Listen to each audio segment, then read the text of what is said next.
Bonjour, je vous présente Hélène Pelos aujourd'hui qui a été victime de secte pédosataniste. Elle dénonce ses bourreaux dans l'émission à laquelle je participe d'ailleurs. Et ensuite, nous la verrons ce soir également. Je serai présent au Grand Rex, donc venez nombreux. Il s'agit du film Les Survivantes où 8 survivantes témoignent de sévices et de tortures qu'elles ont pu subir de la part de personnes qui parfois aussi sont des personnalités. Ce sont des témoignages qui sont très rares et très précieux.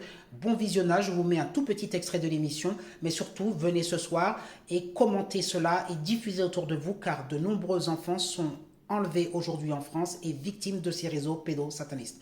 Bonne journée.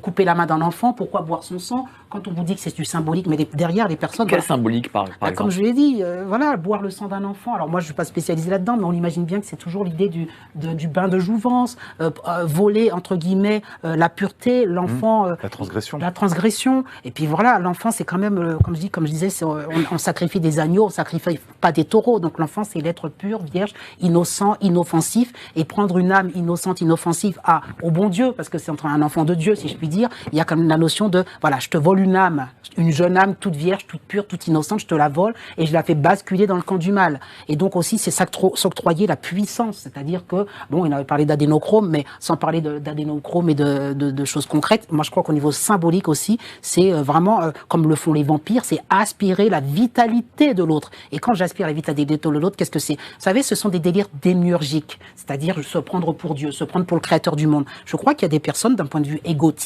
narcissiques, qui se prennent pour Dieu et qui ont tout simplement envie littéralement d'écraser les autres. Et donc pour ça là, pour avoir une puissance, parce que souvent ce sont des personnes qui dans leur vie ne réussissent pas ou autre. Et je tenais aussi à dire, comme je l'ai dit plusieurs fois, c'est qu'il y a un endoctrinement. Vous savez, vous sortez du métro, vous avez quelqu'un qui vous tend un papier, la scientologie et compagnie. C'est qu'ils cherchent à recruter des fidèles en permanence pour étendre leur pouvoir, pour étendre leur secte. Et les personnes les plus vulnérables tombent là-dedans parce que elles cherchent justement à aller mieux. Elles cherchent justement, vous savez, on cherche des réponses. On se dit, mais qu'est-ce qui fait que dans ma vie, j'arrive pas à m'en sortir? Et là, en vous associant au mal absolu, eh bien, en pactisant ces fameux mots, en pactisant avec le diable, certaines personnes ont l'impression qu'elles vont se faire une place en or dans la société. Bon, évidemment, si on est croyant, on sait que c'est pas une place en or qu'elles se font, c'est une place en enfer. Mais ces personnes-là, voilà. Et donc aujourd'hui, on ne croit plus à toutes ces croyances, à tout ce monde de l'invisible. Et aujourd'hui, peut-être qu'il faudrait, pour comprendre le témoignage de Madame, qu'on se reconnecte avec cette partie du sacré, avec cette partie de l'invisible, avec la partie de la croyance, et se dire qu'on est dans un monde matériel, mais il y a peut-être des choses immatérielles qui nous échappent, et il faudrait... voilà. Faut revenir, voilà. Faut revenir à la spiritualité. Oui, tout à fait. C'est ça le secret. Moi, je peux vous dire que si j'avais pas été... J'ai été convertie au passage dans mon chemin de guérison et de libération, sans la foi, moi, j'aurais pas tenu. Enfin, Oui, bah oui. Voilà, c'était impossible. Après, j'ai eu beaucoup d'aide... du ciel. Moi, j'ai vécu des choses qui sont, d'un point de vue cartésien, totalement impossibles. Donc, on va dire qu'il y a eu beaucoup de surnaturel dans ma vie et il continue à en avoir beaucoup.